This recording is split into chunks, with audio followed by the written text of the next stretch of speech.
ഒന്നിച്ചു നിന്നാൽ UDF സംസ്ഥാനമാണ് കേരളമെന്ന് ലോക്സഭാ തെരഞ്ഞെടുപ്പിന് ശേഷം വീണ്ടും ഇത് തെളിയിച്ചു കഴിഞ്ഞു. ഘടകകക്ഷികൾക്കിടയിലുള്ള തർക്കങ്ങൾ പരിഹരിച്ച് വിമത സ്ഥാനാർത്ഥികളുടെ സാന്നിധ്യം കുറച്ച സീറ്റ് വിഭജനത്തിലെ അസ്വാരസ്യങ്ങൾ പരിഹരിക്കാൻ നേതൃത്വത്തിന് കഴിഞ്ഞു. സ്ഥാനാർത്ഥികളെ നേരത്തെ നിശ്ചയിക്കാനും ചിട്ടയായ ഗൃഹസമ്പർക്ക പരിപാടികൾ ആസൂത്രണം ചെയ്യുവാനും UDFന് സാധിച്ചു. ലോക്സഭാ തെരഞ്ഞെടുപ്പിലും പാലക്കാട്, വയനാട്, ചേലക്കര ഉപതെരഞ്ഞെടുപ്പുകളിലും UDF ലഭിച്ച രാഷ്ട്രീയ മേൽക്കൈ തദ്ദേശ തെരഞ്ഞെടുപ്പിലും ആവർത്തിച്ചിരിക്കുകയാണ്. കോൺഗ്രസ് നേതൃത്വം നൽകുന്ന മുന്നണിക്ക് സംസ്ഥാനത്ത് അനുകൂലമായ ഒരു രാഷ്ട്രീയക്കാറ്റ് നിലനിൽക്കുന്നുണ്ട് എന്നത് ഈ ഫലങ്ങൾ അടിവരയിടുന്നു. ശബരിമല സ്വർണ്ണക്കൊള്ള LDFനെ നിലംപരിശാക്കി. CPM നേരിട്ടിടപെട്ട കൊള്ളയും വിശ്വാസി സമൂഹത്തിന്റെ രോക്ഷവും വോട്ടിംഗിൽ പ്രതിഫലിച്ചു. ഇടതിന്റെ പരമ്പരാഗത വോട്ടർമാരെ പോലും മാറി ചിന്തിക്കാൻ ഇത് പ്രേരിപ്പിച്ചു. അഴിമതിക്കെതിരെ ജനങ്ങളുടെ വികാരം വോട്ടായി മാറിയ കാഴ്ച പല വാർഡുകളിലും കണ്ടു. അതുപോലെ തെരഞ്ഞെടുപ്പിനെ കരുതി വെച്ച ഇടതിന്റെ ആയുധങ്ങളെ എല്ലാം മുനിയൊടിച്ച ഫലമാണ് ഉണ്ടായത്.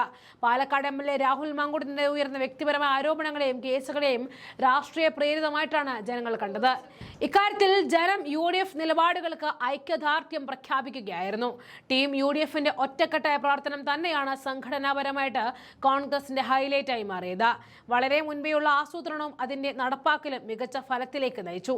തിരുവനന്തപുരം BJP പിടിച്ചടക്കിയതിൽ തിരുവനന്തപുരത്ത് BJPക്ക് ഒരു മേയറെ നൽകിയതിന് ക്രെഡിറ്റ് CPMന് അവകാശപ്പെട്ടത് തന്നെ. സെക്രട്ടേറിയറ്റിനെ മൂക്കിൻ മുമ്പിൽ നിൽക്കുന്ന ഒരു കോർപ്പറേഷനിൽ അവർ ചെയ്തത് എന്താണെന്ന് പരിശോധനയ്ക്ക് വിധേയമാക്കണമെന്ന് പറഞ്ഞുകൊണ്ടെത്തുകയാണ് KC വേണുഗോപാൽ. കൂടാതെ ജില്ലാ പഞ്ചായത്ത്, ബ്ലോക്ക് പഞ്ചായത്ത്, മുനിസിപ്പാലിറ്റികൾ, കോർപ്പറേഷനുകൾ എന്നിവിടങ്ങളിൽ വന്നിരിക്കുന്നത് രാഷ്ട്രീയ വോട്ടിംഗ് ആണ്.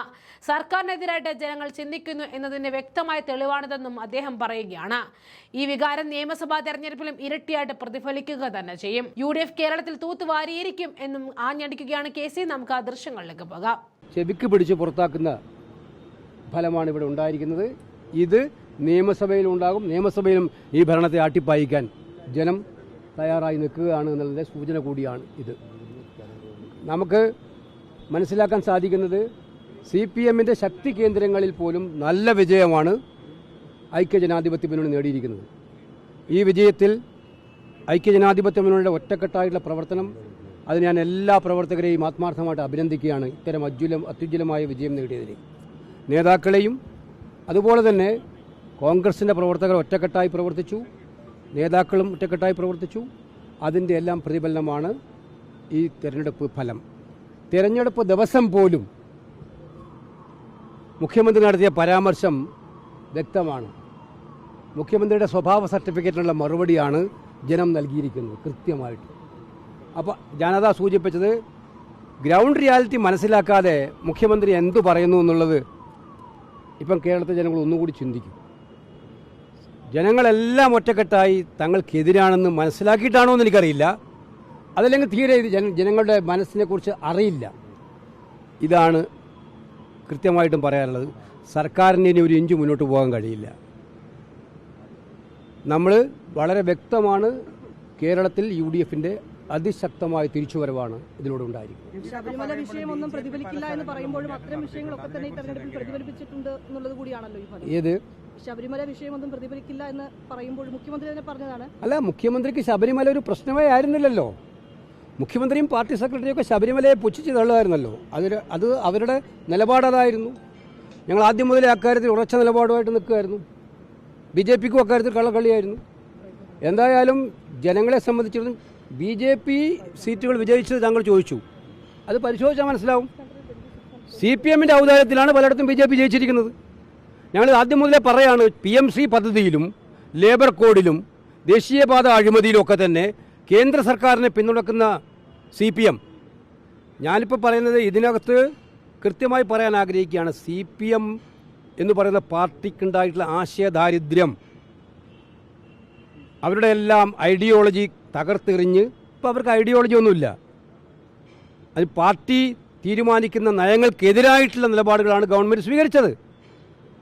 അതെന്തിനു വേണ്ടിയിട്ടായിരുന്നു? മോഡിയുടെ മുന്നിൽ കവാത്തുമറക്കുന്ന ശൈലി തുടരാൻ വേണ്ടിയിട്ടായിരുന്നു. അപ്പോൾ CPM BJP നെക്സസ് ആയിരുന്നു ഈ തെരഞ്ഞെടുപ്പിൽ ഞങ്ങൾ ഉന്നയിച്ച പ്രധാനപ്പെട്ട മറ്റൊരു കാര്യം. കാരണം എന്തുകൊണ്ടാണ് കാരണസഹിത ഞാൻ പറഞ്ഞത് 1, 2, 3 ഓരോ കാരണസഹിത പറഞ്ഞിരിക്കുന്നത്. അതുപോലെ തന്നെ കൃത്യമായിട്ട് ഞങ്ങൾ പറഞ്ഞത്, ഗവൺമെൻറ് സാധാരണക്കാരനെ മറന്നുകൊണ്ട് പോകുന്നൊരു ഗവൺമെൻറ്റാണെന്നായിരുന്നു. ഇതുപോലെ തന്നെ ശബരിമല വിഷയവും ചർച്ചാ വിഷയമായിരുന്നു. ഇതെല്ലാം തെരഞ്ഞെടുപ്പ് ഫലത്തിൽ പ്രതിഫലിച്ചിട്ടുണ്ടെന്നുള്ള വ്യക്തമാണ്. അതോടൊപ്പം UDFിൻ്റെ സ്ഥാനാർത്ഥികൾ നന്നായിട്ട് പൊരുതിയിട്ടുണ്ട്. നല്ല രീതിയിലാണ് അവർ പോരാട്ടം നടത്തിയത്. ഇപ്രാവശ്യത്തെ ഞങ്ങൾ വളരെ നേരത്തെ തന്നെ അറേഞ്ച്മെൻറ്റുകൾ നടത്തിയിരുന്നു. നമുക്കറിയാം, ഞങ്ങളുടെ അടുത്ത് ഏറ്റവും സുപ്രധാന തീരുമാനം അത് വലിയ വിജയമായി എന്നാണ് എൻ്റെ വിശ്വാസം. നേതാക്കന്മാരാരും സ്ഥാനാർത്ഥികളെ തീരുമാനിച്ച് താഴോട്ട് പോകേണ്ട കാര്യമില്ല. സ്ഥാനാർത്ഥികളെല്ലാം താഴെ നിന്ന് തീരുമാനിക്കപ്പെടണം, വാർഡ് തലത്തിൽ നിന്ന് തീരുമാനിക്കപ്പെടണം. അതുകൊണ്ട് എന്തായി, സാധാരണഗതിയിലുണ്ടാകുന്ന റിബൽ ശല്യങ്ങളില്ലായിരുന്നു കോൺഗ്രസ്സിന്. താഴെ നിന്ന് തന്നെ വാർഡ് തലത്തിൽ നിന്ന് വന്ന സ്ഥാനാർത്ഥികളാണ് മിക്കവിടത്തുണ്ടായത്, ബ്ലോക്കിലും ജില്ലയിലും.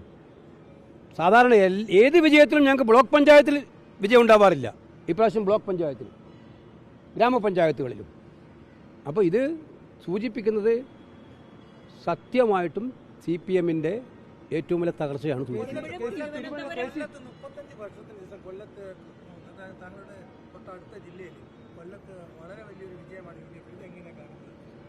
കൊല്ലം ജില്ലയിൽ തന്നെ നല്ല വിജയമാണ്. കൊല്ലം കോർപ്പറേഷൻ എന്ന് പറയുന്നത് ഇന്ന് വരെ നമ്മൾ ജയിച്ചിട്ടില്ല. ആ വിജയം വലിയ സൂചകമായിട്ടാണ് നമ്മൾ കാണുന്നത്. അത് കൊല്ലത്തെ ജനങ്ങളുടെ ശരിയായിട്ടുള്ള വികാരം ഐക്യജനാധിപത്യ മുന്നണിക്കൊപ്പമാണ് എന്നുള്ളത് തെളിയിക്കുന്നതാണ്. ഉണ്ടായിരിക്കുന്ന ഈ BJPയുടെ ഈ ഒരു ഞെട്ടിപ്പിക്കുന്നതാണോ, അത് ഈ കഴിഞ്ഞ ലോക്സഭാ തെരഞ്ഞെടുപ്പ് തൃശ്ശൂർ കണ്ടതുപോലെയുള്ള ഒരു അഡ്ജസ്റ്റ്മെന്റ് ആണ്? അല്ല, നമ്മൾ മനസ്സിലാക്കേണ്ടത് BJP ശക്തിപ്പെടുന്നിടത്ത് ഞങ്ങളെ സംബന്ധിച്ചും തിരുവനന്തപുരത്തെ കോർപ്പറേഷനിലും ഞങ്ങളുടെ നില ഞങ്ങൾ മെച്ചപ്പെടുത്തിയിട്ടുണ്ട്. വലിയ വിജയമാണെന്ന് ഞാൻ പറയുന്നില്ല. കുറച്ചും കൂടെ ഞങ്ങൾ പ്രതീക്ഷിച്ചിരുന്നു തിരുവനന്തപുരം കോർപ്പറേഷനിൽ. പക്ഷേ പാർട്ടി നന്നായിട്ട് പോരാടി. ചിലയിടത്തൊക്കെ തന്നെ പ്രശ്നം ഉണ്ടായിരുന്നു. അവസാനം CPMൻ്റെ നിലപാട് എന്തായിരുന്നു? അവിടെ കോൺഗ്രസിനെ പരമാവധി തോൽപ്പിക്കലായിരുന്നു അവരുടെ നിലപാട്. ഞങ്ങൾ BJPയെ പിടിക്കാൻ വേണ്ടിയിട്ടുള്ള ശ്രമങ്ങൾ പരമാവധി ശ്രമിച്ചപ്പോൾ CPM തിരിച്ചായിരുന്നു ശ്രമിച്ചത് അവിടെ തിരുവനന്തപുരത്ത്.